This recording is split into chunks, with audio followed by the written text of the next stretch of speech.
अपना जो next topic है जी वो है चेंज ऑफ मैटर्स। ठीक है जी।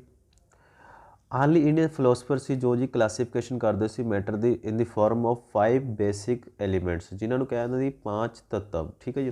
वो क्लासीफिकेशन करते सी कि 5 तरह दी चीज़ों तो मिल के ही पूरा का पूरा वर्ल्ड का जो निर्माण होया जी वो उन्हां विच सी एक air earth fire sky and water. ठीक है। बट मॉडर्न जो साइंटिस्ट ने इसकी क्लासीफिकेशन सिर्फ 2 बेस ही करते हैं। वो है जी फस्ट वे हैगी फिजिकल प्रॉपर्टीज़ के बेस पर और दूसरा है कैमिकल प्रॉपर्टीज़ के बेस पर ही इन्हों की क्लासीफिकेशन की जाती है। अगर आप स्टेट ऑफ मैटर की गल करिए तो स्टेट ऑफ मैटर जो अपन मिलते जाने जो भी मैटर मिलता है अपन वो 3 स्टेट के विच मिलता है। ठीक है जी। Matter around us exist in the 3 different state जिन्होंने कहा जाता सॉलिड लिक्विड और गैस। अगर सॉलिड के विच देखा जाए तो एक जोड़े मॉलिक्यूल ने इस दे विच मॉलिक्यूल बिल्कुल एक दूसरे के नाल जुड़े होंगे ने और जिन्हों आप कहने हैं कि बिल्कुल बहुत ही ज़्यादा घट स्पेस होंगी है जी। इन सॉलिड फिक्स शेप होंगी और वॉल्यूम इन्हों का फिक्स होंगे है। ठीक है। चेंज नहीं होंगे है जी। दीज आर हार्ड टू कंप्रैस्ड ये हार्ड होंगे ने सख्त होंगे ने। It has heaviest it has lowest energy यानी कि इसके मॉलिक्यूल दे विच बहुत घट एनर्जी होंगी यानी कि मूव नहीं करते जी ये। दे have highest force of attraction और इन्हों की फोर्स ऑफ अट्रैक्शन जो होंगी है वो बहुत ज़्यादा होंगी है जी। ठीक है जी। नैक्सट जो अपने लवे जी वो है लिक्विड। लिक्विड के देखा जाए तो मॉलिक्यूल्स के कुछ एनर्जी होंगी है कुछ मूव करते हैं। इन्हों का वॉल्यूम तो फिक्स होंगे पर शेप फिक्स नहीं होंगी। जिस बर्तन के जिस कंटेनर के इसनों पाया जाता उस उही शेप ले लेंदा जी। ठीक है ने। इन लिक्विड फिक्स वॉल्यूम होंगे but not fix shape. Shape fix नहीं होंगी। You can compress them a little difficulty. ठीक है ना। इसनों थोड़ा जहा कंप्रैस किया जा सकता क्योंकि इसके मॉलिक्यूलों के हल्की जी स्पेस है एज़ कंपेयर टू सॉलिड के देखा जाए तो सॉलिड के बहुत घट स्पेस होंगी है जी। इट हैज़ मीडियम एनर्जी इस एनर्जी जो होंगी है इस दे नालों थोड़ी ज़्यादा होंगी है सॉलिड के नालों और गैसेस के नालों घट होंगी क्योंकि गैसेस के हाईएस्ट एनर्जी होंगी है मॉलिक्यूल के विच। It has medium energy it has medium force of attraction और फोर्स ऑफ अट्रैक्शन भी थोड़िया जी घट होंगे ने सॉलिड के नालों जी। नैक्सट है जी गैस अपने लवे। इन गैस नॉट फिक्सड शेप और एंड वॉल्यूम ना वॉल्यूम फिक्स होंगे है और ना ही शेप इसकी फिक्सड होंगी है जी। दीज आर ईजली कंप्रैसिबल और ये कंप्रैस भी ईजली हो जाते हैं जी। दे हैव हाईएस्ट एनर्जी होंगी है इस मॉलिक्यूलों के विच। ठीक है जी। They have no force of attraction और इस फोर्स ऑफ अट्रैक्शन के आप इन्हों के मॉलिक्यूल जो फोर्स ऑफ अट्रैक्शन मानते हैं वो बिल्कुल ही नेगलीजिबल मानते हैं बहुत घट मानते हैं। ठीक है जी। ये दिखाए गए हैं पार्टिकल कहता जी गैस के लिक्विड के और सॉलिड के। ठीक है जी। ये कुछ शेप के अकॉर्डिंग आप समझने की कोशिश की है जी। अगे देखते हैं आप अगे जी इफैक्ट ऑफ चेंज यानी कि एक स्टेट में दूसरी स्टेट के चेंज करना मैटर की एक स्टेट में दूसरी स्टेट के चेंज करना।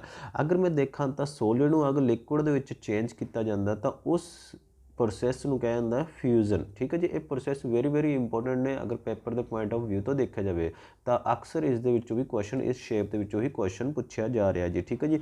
या वो पूछ लेंदा कि सॉलिड में लिक्विड चेंज करना तो उसको फ्यूजन कहा जाता या लिक्विड में गैस के चेंज करना उसको वेपोराइजेशन कहा जाता है और अगर गैस को सॉलिड के चेंज करना उसको सबलीमेशन कहा जाता है जी। ठीक है जी। या सॉलिड में गैस के लिखना तद भी सबलीमेशन ही होंगे है। ठीक है जी। हुण अगर मैं उल्ट चलना कि सॉलिड में गैस के लेके जाना तो सबलीमेशन और गैस को लिक्विड के लेके जाना उसको कहा जाता कंडेंसेशन और लिक्विड को अगर सॉलिड के चेंज करना तो उसको सॉलिडिफिकेशन कहा जाता है। तो इस पूरी शेप में तुसीं ध्यान दे विच रखना है।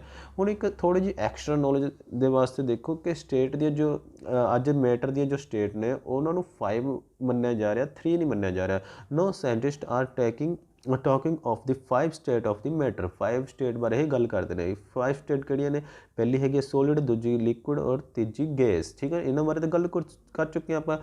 चौथी प्लाज्मा और पंजवा बोस आइंस्टाइन कंडेंसेट मैनू भी 5th स्टेट मन्निया जाता जी। तुसीं ये 5 दे 5 स्टेट ध्यान दे विच भी रखनियां ने।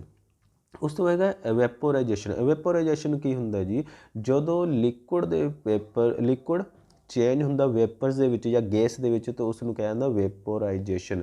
Change the state of the liquid into vapours without liquid reaching the boiling point. Boil करन तो बगैर यानी कि एक तो बॉयल करन तो बाद भाफ दे विच कन्वर्ट होंदा बिना बॉयल दी स्टेट तो पहुँचे भी वो कुछ वेपर की होंदे ने ਚੇਂਜ ਹੁੰਦੇ ਰਹਿੰਦੇ ਨੇ। ਇਹ ਕੁਛ ਲਿਕੁਇਡ ਕੀ ਹੁੰਦਾ ਚੇਂਜ ਹੁੰਦਾ ਰਹਿੰਦਾ ਵੇਪਰਸ ਦੇ ਵਿੱਚ, ਉਸ ਨੂੰ ਕਿਹਾ ਜਾਂਦਾ, ਉਸ ਪ੍ਰੋਸੈਸ ਨੂੰ ਕਿਹਾ ਜਾਂਦਾ ਵੈਪੋਰਾਈਜੇਸ਼ਨ। ਔਰ ਇਸ ਦੇ ਵਿੱਚ ਇੰਪੋਰਟੈਂਟ ਵੈਪੋਰਾਈਜੇਸ਼ਨ ਕਾਜ਼ ਦੀ ਕੂਲਿੰਗ ਦਾ ਵੀ ਕਾਰਨ ਵੈਪੋਰਾਈਜੇਸ਼ਨ ਹੀ ਬਣਦਾ। ਬਾਥ ਲੈਣ ਤੋਂ ਬਾਅਦ, ਨਹਾਉਣ ਤੋਂ ਬਾਅਦ ਆਪਾਂ ਨੂੰ ਜੋ ਠੰਡ ਮਹਿਸੂਸ ਹੁੰਦੀ ਆ, ਉਸ ਦੇ ਵਿੱਚ ਕਿਹੜਾ ਕੰਮ ਕਰਦੇ, ਕਿਹੜੀ ਚੀਜ਼ ਕੰਮ ਕਰਦੇ, ਕਿਹੜਾ ਪ੍ਰੋਸੈਸ ਕੰਮ ਕਰਦਾ, ਉਹ ਵੈਪੋਰਾਈਜੇਸ਼ਨ ਹੀ ਹੁੰਦਾ। ਵੈਪੋਰਾਈਜੇਸ਼ਨ ਦੇ ਨਾਲ ਹੀ ਆਪਾਂ ਨੂੰ ਕੂਲਿੰਗ ਮਹਿਸੂਸ ਹੁੰਦੀ ਹੈ ਜੀ। ਨੈਕਸਟ ਇੱਕ ਦੇ ਟੈਂਪਰੇਚਰ ਦਾ ਯੂਨਿਟ ਯਾਦ ਰੱਖਿਓ। SI ਯੂਨਿਟ ਕੀ ਹੁੰਦੇ ਨੇ ਜੀ ਟੈਂਪਰੇਚਰ ਦੇ, ਉਹ ਹੁੰਦੇ ਨੇ Kelvin. Kelvin is the SI unit of the temperature. 0 degree Celsius ਜੋ ਹੁੰਦਾ ਜੀ 273 ਕੈਲਵਿਨ ਦੇ ਬਰਾਬਰ ਹੁੰਦਾ, 273 ਕੈਲਵਿਨ ਦੇ ਬਰਾਬਰ ਹੁੰਦਾ। ਅਗਰ ਤੁਹਾਨੂੰ ਪੇਪਰ ਦੇ ਵਿੱਚ ਆਉਂਦਾ ਕਿ 100 ਡਿਗਰੀ ਸੈਲਸੀਅਸ ਨੂੰ ਕਨਵਰਟ ਕਰੋ ਕੈਲਵਿਨ ਦੇ ਵਿੱਚ, ਤਾਂ ਤੁਸੀਂ 273 ਉਸ ਦੇ ਵਿੱਚ ਐਡ ਕਰ ਦੇਣਾ, 373 ਹੋ ਜਾਊਗਾ ਕੈਲਵਿਨ। ਔਰ ਇਸ ਦਾ ਉਲਟ ਵੀ ਕਰ ਸਕਦੇ ਹਾਂ ਆਪਾਂ, ਅਗਰ ਕੈਲਵਿਨ ਨੂੰ ਚੇਂਜ ਕਰਨਾ ਸੈਲਸੀਅਸ ਦੇ ਤਾਂ 273 ਆਪਾਂ ਨੂੰ ਮਾਈਨਸ ਕਰਨਾ ਪਊਗਾ ਜੀ। ਠੀਕ ਹੈ ਜੀ। ਨੈਕਸਟ ਹੈ ਜੀ ਆਪਣੇ ਲਵੇ ਲੈਟੈਂਟ ਹੀਟ ਆਫ ਵੈਪੋਰਾਈਜੇਸ਼ਨ। ਲੈਟੈਂਟ ਹੀਟ ਆਫ ਵੈਪੋਰਾਈਜੇਸ਼ਨ ਕੀ ਹੈ ਜੀ? ਇਸ ਦੇ ਵਿੱਚ ਕੀ ਹੈ ਕਿ ਲੈਟੈਂਟ ਹੀਟ ਦਾ ਮਤਲਬ ਹੁੰਦਾ ਕਿ ਜੋ ਚੀਜ਼ ਦਿਖਾਈ ਨਹੀਂ ਦੇ ਰਹੀ, ਠੀਕ ਹੈ ਜੀ, ਯਾਨੀ ਕਿ ਜੋ ਚੀਜ਼ ਦਿਖਾਈ ਨਹੀਂ ਰਹੀ ਲੇਕਿਨ ਵਰਕ ਕਰ ਰਹੀ ਹੈ। ਫੋਰ ਐਗਜ਼ਾਮਪਲ ਦੇ ਤੌਰ 'ਤੇ ਆਪਾਂ ਜਦੋਂ ਇੱਕ ਚੀਜ਼ ਨੂੰ ਗਰਮ ਕਰ ਰਹੇ ਹੁੰਦੇ ਤਾਂ ਉਹ ਫੌਰਨ ਵਰਕ ਕਰਨਾ, ਯਾਨੀ ਕਿ ਫੌਰਨ ਬੋਇਲ ਹੋਣਾ ਨਹੀਂ ਸ਼ੁਰੂ ਹੋ ਜਾਂਦੀ, ਪਹਿਲਾਂ ਉਹ એનર્ਜੀ ਅਬਜ਼ੋਰਬ ਕਰਦੀ ਆ, ਉਸ ਨੂੰ ਹੀ ਕਿਹਾ ਜਾਂਦਾ ਲੈਟੈਂਟ ਹੀਟ। ਕਹਿੰਦਾ heat energy is required to change 1 kg of liquid, 1 kg liquid ਨੂੰ ਕਨਵਰਟ ਹੋਣ ਵਾਸਤੇ of liquid to gas at atmospheric pressure at its boiling point. ਠੀਕ ਹੈ ਨਹੀਂ, ਯਾਨੀ ਕਿ ਬੋਇਲਿੰਗ ਪੁਆਇੰਟ ਪਹੁੰਚਣ ਵਾਸਤੇ ਜਿੰਨੀ ਹੀਟ ਉਸਨੇ ਅਬਜ਼ੋਰਬ ਕਰੀ ਹੈ ਉਸ ਨੂੰ ਕਿਹਾ ਜਾਂਦਾ ਹੈ ਜੀ ਲੈਟੈਂਟ ਹੀਟ ਆਫ ਵੈਪੋਰਾਈਜੇਸ਼ਨ। ਠੀਕ ਹੈ ਜੀ। ਨੈਕਸਟ ਹੈ ਜੀ latent heat of fusion. Latent heat of fusion ਕੀ ਹੈ? ਬਿਲਕੁਲ ਆਪਾਂ ਫਿਊਜ਼ਨ ਤੋਂ ਵਰਡ ਲਓ ਕਿ ਸੋਲਿਡ ਜਦੋਂ ਚੇਂਜ ਹੁੰਦਾ ਆ ਲਿਕੁਇਡ ਦੇ ਵਿੱਚ, heat energy is required to change 1 kg of solid into liquid at its melting point ਤੱਕ। ਠੀਕ ਹੈ, ਮੈਲਟਿੰਗ ਪੁਆਇੰਟ ਤੱਕ ਪਹੁੰਚਣ ਵਾਸਤੇ ਜਿੰਨੀ ਹੀਟ ਅਬਜ਼ੋਰਬ ਕਰੀ ਜਾਂਦੀ ਹੈ that is called latent heat of fusion. ਤੁਸੀਂ ਇਹ ਵਰਡ ਯਾਦ ਰੱਖਣੇ ਨੇ, ਜਿਵੇਂ ਫਿਊਜ਼ਨ ਹੋ ਗਿਆ, ਵੈਪੋਰਾਈਜੇਸ਼ਨ ਹੋ ਗਿਆ, ਕੰਡੈਂਸੇਸ਼ਨ ਹੋ ਗਿਆ, ਸਬਲੀਮੇਸ਼ਨ ਹੋ ਗਿਆ ਜਾਂ ਸੋਲਿਡੀਫਿਕੇਸ਼ਨ ਹੋ ਗਿਆ, ਇਹ ਵਰਡਾਂ ਨੂੰ ਤੁਸੀਂ ਯਾਦ ਰੱਖਣਾ ਜੀ। ਠੀਕ ਹੈ, ਕਿਹੜੀ ਚੀਜ਼ ਨੂੰ ਜਦੋਂ ਇੱਕ ਸੋਲਿਡ ਲਿਕੁਇਡ ਦੇ ਵਿੱਚ ਚੇਂਜ ਹੁੰਦਾ ਹੈ ਤਾਂ ਉਸ ਨੂੰ ਕੀ ਕਿਹਾ ਜਾਂਦਾ? ਉਸ ਨੂੰ ਫਿਊਜ਼ਨ ਕਿਹਾ ਜਾਂਦਾ। ਔਰ ਜਦੋਂ ਲਿਕੁਇਡ ਗੈਸ ਦੇ ਵਿੱਚ ਚੇਂਜ ਹੁੰਦਾ ਤਾਂ ਉਸ ਨੂੰ ਵੈਪੋਰਾਈਜੇਸ਼ਨ ਕਿਹਾ ਜਾਂਦਾ। ਔਰ ਗੈਸ ਜਦੋਂ ਸੋਲਿਡ ਦੇ ਵਿੱਚ ਚੇਂਜ ਹੁੰਦੀ ਹੈ ਉਸ ਨੂੰ ਸਬਲੀਮੇਸ਼ਨ ਕਿਹਾ ਜਾਂਦਾ ਹੈ। ਇਸ ਤਰ੍ਹਾਂ ਦੇ ਜੋ ਟਰਮ ਨੇ ਤੁਸੀਂ ਧਿਆਨ ਦੇ ਵਿੱਚ ਰੱਖਣੀਆਂ ਨੇ ਜੀ। ਅੱਗੇ ਜੀ ਮੈਟਰ ਅਰਾਊਂਡ ਅਸ। ਜੋ ਮੈਟਰ ਆਪਾਂ ਨੂੰ ਮਿਲਦੇ ਨੇ ਉਹ 2 ਫਾਰਮ ਦੇ ਵਿੱਚ ਵੀ ਮਿਲਦੀਆਂ ਨੇ, 2 ਫਾਰਮ ਦੇ ਵਿੱਚ ਮਿਲਦੀਆਂ ਨੇ, ਜਾਂ ਤਾਂ ਪਿਓਰ ਸਬਸਟੈਂਸ ਮਿਲਦੇ ਨੇ ਆਪਾਂ ਨੂੰ ਜਾਂ ਇੰਪਿਓਰ ਸਬਸਟੈਂਸ ਵਿੱਚ ਮਿਲਦੀ ਹੈ। ਜਿਹੜੇ ਪਿਓਰ ਸਬਸਟੈਂਸ ਨੇ ਉਹ ਆਪਾਂ ਨੂੰ ਜਿਹੜੇ ਮਿਲਦੇ ਨੇ ਉਹ ਐਲੀਮੈਂਟਸ ਦੇ ਰੂਪ ਵਿੱਚ ਜਾਂ ਮਿਲਦੇ ਨੇ ਜਾਂ ਕੰਪਾਊਂਡਸ ਦੇ ਰੂਪ ਵਿੱਚ ਮਿਲਦੇ ਨੇ। ਇੰਪਿਓਰ ਸਬਸਟੈਂਸ ਜਿਹੜੇ ਹੁੰਦੇ ਨੇ ਜੀ ਉਹ ਮਿਕਸਚਰ ਮਿਲਦਾ ਆਪਾਂ ਨੂੰ। ਮਿਕਸਚਰ ਦੇ ਵਿੱਚ ਹੋਮੋਜੀਨੀਅਸ ਮਿਕਸਚਰ ਵੀ ਹੋ ਸਕਦਾ ਔਰ ਹੈਟਰੋਜੀਨੀਅਸ ਮਿਕਸਚਰ ਵੀ ਹੋ ਸਕਦਾ ਹੈ। ਠੀਕ ਹੈ ਜੀ। ਪਿਓਰ ਸਬਸਟੈਂਸ ਦੇ ਵਿੱਚ ਜੋ ਐਲੀਮੈਂਟਸ ਨੇ, ਇਹ elements can not be broken into the simple substance. Simple substance ਦੇ ਵਿੱਚ ਬ੍ਰੇਕ ਨਹੀਂ ਕੀਤਾ ਜਾ ਸਕਦਾ ਇਹਨਾਂ ਨੂੰ, ਔਰ ਇਹ ਆਪਾਂ ਨੂੰ ਐਗਜ਼ੈਕਟ ਇਸੀ ਫਾਰਮ ਦੇ ਵਿੱਚ ਮਿਲਦੇ ਨੇ। ਐਗਜ਼ਾਮਪਲ ਦੇ ਤੌਰ 'ਤੇ ਕਾਰਬਨ ਹੋ ਗਿਆ, ਆਕਸੀਜਨ ਹੋ ਗਿਆ, ਹਾਈਡਰੋਜਨ ਹੋ ਗਿਆ, ਜੋ ਵੀ ਐਲੀਮੈਂਟ ਨੇ ਆਪਾਂ ਨੂੰ ਉਹ ਮਿਲਦੇ ਨੇ ਪਿਓਰ ਸਬਸਟੈਂਸ ਦੇ ਵਿੱਚ। ਠੀਕ ਹੈ ਜੀ। ਔਰ ਕੰਪਾਊਂਡ ਹੈ ਫਿਕਸਡ ਕੰਪੋਜੀਸ਼ਨ ਹੁੰਦੀ ਹੈ, can be broken down into the elements. Elements ਦੇ ਵਿੱਚ ਬ੍ਰੇਕ ਕੀਤੇ ਜਾ ਸਕਦੇ ਨੇ, ਜਿਵੇਂ ਵਾਟਰ ਹੋ ਗਿਆ, ਸ਼ੂਗਰ ਹੋ ਗਿਆ, ਸਾਲਟ ਵਗੈਰਾ ਹੋ ਗਿਆ। ਠੀਕ ਹੈ ਜੀ। ਇਹ ਆਉਂਦੇ ਨੇ ਪਿਓਰ ਸਬਸਟੈਂਸ ਦੇ ਵਿੱਚ। ਇੰਪਿਓਰ ਸਬਸਟੈਂਸ ਦੇ ਵਿੱਚ ਜਿਵੇਂ ਮਿਕਸਚਰ ਆਪਣੇ ਲਈ ਹੋਮੋਜੀਨੀਅਸ ਹੈ ਔਰ ਹੈਟਰੋਜੀਨੀਅਸ ਹੈ। ਇਸ ਦੇ ਇੱਕ ਹੋਮੋਜੀਨੀਅਸ ਦੇ ਵਿੱਚ ਯੂਨੀਫਾਰਮ ਕੰਪੋਜੀਸ਼ਨ ਹੁੰਦੀ ਹੈ, ਜਿਵੇਂ ਸ਼ੂਗਰ ਨੂੰ ਵਾਟਰ ਦੇ ਵਿੱਚ ਪਾਇਆ ਔਰ ਪੂਰੀ ਤਰ੍ਹਾਂ ਮਿਕਸ ਹੋ ਗਿਆ, ਯਾਨੀ ਕਿ ਇੱਕ ਚੀਜ਼ ਦੂਸਰੀ ਚੀਜ਼ ਨੂੰ ਪੂਰੀ ਤਰ੍ਹਾਂ ਮਿਕਸ ਕਰ ਲੈਂਦੀ ਹੈ, ਪਤਾ ਨਹੀਂ ਲੱਗਦਾ ਕਿ ਕਿਹੜੀ ਚੀਜ਼ ਕਿਵੇਂ ਹੈ, ਯਾਨੀ ਕਿ ਸੋਲਿਡ ਹੈ ਜਾਂ ਲਿਕੁਇਡ ਹੈ। ਦੂਸਰੇ ਹੈਟਰੋਜੀਨੀਅਸ ਨੋਨ ਯੂਨੀਫਾਰਮ ਹੁੰਦਾ ਜੀ। ਨੋਨ ਯੂਨੀਫਾਰਮ ਕੰਪੋਜੀਸ਼ਨ ਹੁੰਦੀ ਹੈ, ਜਿਵੇਂ ਵਾਟਰ ਦੇ ਵਿੱਚ ਆਇਲ ਹੁੰਦਾ, ਆਇਲ ਅਲੱਗ ਦਿਖ ਰਿਹਾ ਹੁੰਦਾ ਔਰ ਵਾਟਰ ਅਲੱਗ ਦਿਖ ਰਿਹਾ ਹੁੰਦਾ, ਉਸ ਨੂੰ ਕਿਹਾ ਜਾਂਦਾ ਨੋਨ ਯੂਨੀਫਾਰਮ ਕੰਪੋਜੀਸ਼ਨ। ਠੀਕ ਹੈ ਜੀ। ਇਹਦੀ ਮੈਟਰ ਦੇ ਜਿਹੜੀ ਮਿਲਦੀ ਆਪਾਂ ਨੂੰ ਪਿਓਰ ਸਬਸਟੈਂਸ ਦੇ ਰੂਪ ਵਿੱਚ ਔਰ ਇੰਪਿਓਰ ਸਬਸਟੈਂਸ ਦੇ ਰੂਪ ਵਿੱਚ। ਫਿਰ ਅੱਗੇ ਗੱਲ ਕਰਦੇ ਆਪਾਂ ਐਲੀਮੈਂਟਸ ਦੀ। ਐਲੀਮੈਂਟਸ ਜੋ ਮਿਲਦੇ ਨੇ ਆਪਾਂ ਨੂੰ ਉਹ ਮਿਲਦੇ ਨੇ ਜੀ ਮੈਟਲ ਦੇ ਰੂਪ ਵਿੱਚ, ਨੋਨ ਮੈਟਲ ਦੇ ਰੂਪ ਵਿੱਚ ਔਰ ਮੈਟਾਲੋਇਡਸ ਦੇ ਰੂਪ ਵਿੱਚ। ਠੀਕ ਹੈ ਜੀ। ਇਹ ਉਰੋਂ ਤੋਂ ਟੌਪਿਕ ਵੈਰੀ ਇੰਪੋਰਟੈਂਟ ਹੋ ਜਾਂਦਾ ਕਿਉਂਕਿ ਮੈਟਲ ਦੇ ਉੱਤੇ ਵੀ ਅਕਸਰ ਕੁਐਸਚਨ ਪੁੱਛਿਆ ਜਾ ਰਿਹਾ ਜੀ। ਤਾਂ ਮੈਟਲਸ ਦੇ ਵਿੱਚ ਜਿਵੇਂ ਮੈਟਲ ਦੀਆਂ ਕੁਝ ਪ੍ਰੋਪਰਟੀਜ਼ ਨੇ, ਫਿਜ਼ੀਕਲ ਪ੍ਰੋਪਰਟੀਜ਼ ਨੇ ਜਿਹੜੇ ਕਿ ਮੇਲੇਬਲਸ ਨੇ। ਮੇਲੇਬਲ ਦਾ ਮਤਲਬ ਹੁੰਦਾ ਕਿ ਇਹਨਾਂ ਦੀ ਸ਼ੀਟ ਬਣਾਈ ਜਾ ਸਕਦੀ ਹੈ। ਡਕਟਾਈਲ ਦਾ ਮਤਲਬ ਹੁੰਦਾ ਜੀ ਇਹਨਾਂ ਦੀ ਵਾਇਰ ਬਣਾਈ ਜਾ ਸਕਦੀ ਹੈ ਔਰ ਇਹ good conductor of heat and electricity ਹੁੰਦੇ ਨੇ ਜੀ। ਠੀਕ ਹੈ, ਜਿਵੇਂ ਕਾਪਰ, ਗੋਲਡ, ਆਇਰਨ ਵਗੈਰਾ। ਠੀਕ ਹੈ ਜੀ। ਸਿਲਵਰ ਵਗੈਰਾ, ਇਹ ਸਾਰੇ ਦੇ ਸਾਰੇ ਕੀ ਨੇ ਜੀ ਮੈਟਲਸ ਦੇ ਵਿੱਚ ਆਉਂਦੇ ਨੇ ਜੀ। ਔਰ ਨੋਨ ਮੈਟਲ ਦੇ ਵਿੱਚ ਇਹ ਨੋਨ ਮੈਲੇਏਬਲ ਹੁੰਦੀਆਂ ਨੇ, ਯਾਨੀ ਕਿ ਇਹਨਾਂ ਦੀਆਂ ਸ਼ੀਟ ਨਹੀਂ ਬਣਾਈਆਂ ਜਾ ਸਕਦੀਆਂ ਔਰ ਇਹਨਾਂ ਦੀ ਵਾਇਰ ਨਹੀਂ ਬਣਾਏ ਜਾ ਸਕਦੇ। ਜੋ ਵੀ ਫਿਜ਼ੀਕਲ ਪ੍ਰੋਪਰਟੀ ਮੈਟਲਸ ਦੇ ਵਿੱਚ ਹੁੰਦੀਆਂ ਨੇ ਉਹ ਨੋਨ ਮੈਟਲ ਦੇ ਵਿੱਚ ਨਹੀਂ ਪਾਈਆਂ ਜਾਂਦੀਆਂ ਜੀ। ਫੋਰ ਐਗਜ਼ਾਮਪਲ ਦੇ ਤੌਰ 'ਤੇ ਔਰ ਇਹ ਗੁੱਡ ਕੰਡਕਟਰ ਨਹੀਂ ਹੁੰਦੀਆਂ, ਯਾਨੀ ਕਿ ਨੋਨ ਕੰਡਕਟਰ ਹੁੰਦੀਆਂ ਨੇ ਹੀਟ ਦੀਆਂ ਔਰ ਇਲੈਕਟ੍ਰੀਸਿਟੀ ਦੀਆਂ, ਜਿਵੇਂ ਸਲਫਰ ਹੋ ਗਿਆ, ਆਕਸੀਜਨ ਹੋ ਗਿਆ। ਉਸ ਤੋਂ ਬਾਅਦ ਹੈਗਾ ਮੈਟਲੋਇਡਸ। ਮੈਟਲੋਇਡਸ ਕੀ ਹੁੰਦੀਆਂ ਨੇ, ਕੁਛ ਪ੍ਰੋਪਰਟੀਆਂ ਮੈਟਲ ਦੀਆਂ, ਕੁਛ ਪ੍ਰੋਪਰਟੀਆਂ ਨੋਨ ਮੈਟਲ ਦੀਆਂ ਜਿਹਦੇ ਵਿੱਚ ਪਾਈਆਂ ਜਾਣ ਉਸ ਨੂੰ ਕਿਹਾ ਜਾਂਦਾ ਮੈਟਲੋਇਡਸ। ਯਾਨੀ ਕਿ ਸਟੇਟ ਚੇਂਜ ਹੋਣ ਦੇ ਨਾਲ ਕੁਛ ਚੀਜ਼ਾਂ ਇਸ ਤਰ੍ਹਾਂ ਦਾ ਬਿਹੇਵੀਅਰ ਸ਼ੋ ਕਰਦੀਆਂ ਨੇ ਕਿ ਉਹ ਮੈਟਲਸ ਵੀ ਨੇ ਉਹ ਨੋਨ ਮੈਟਲਸ ਦੀਆਂ ਵੀ ਪ੍ਰੋਪਰਟੀਆਂ ਸ਼ੋ ਕਰਦੀਆਂ ਨੇ। ਠੀਕ ਹੈ ਜੀ। Show some properties of non metals and some metals are example of metalloids. ਜਿਵੇਂ ਐਗਜ਼ਾਮਪਲ ਦੇਖੋ ਸਿਲੀਕੋਨ ਹੋ ਗਿਆ, ਬੋਰੋਨ ਹੋ ਗਿਆ, ਆਰਸੈਨਿਕ ਹੋ ਗਿਆ। ਠੀਕ ਹੈ ਨਾ, ਇਹ ਕੁਛ ਇਸ ਤਰ੍ਹਾਂ ਦੀ ਐਗਜ਼ਾਮਪਲ ਨੇ ਜੋ ਦੋਨੋਂ ਤਰ੍ਹਾਂ ਦੇ ਬਿਹੇਵੀਅਰ ਸ਼ੋ ਕਰਦੀਆਂ ਨੇ। ਠੀਕ ਹੈ ਜੀ।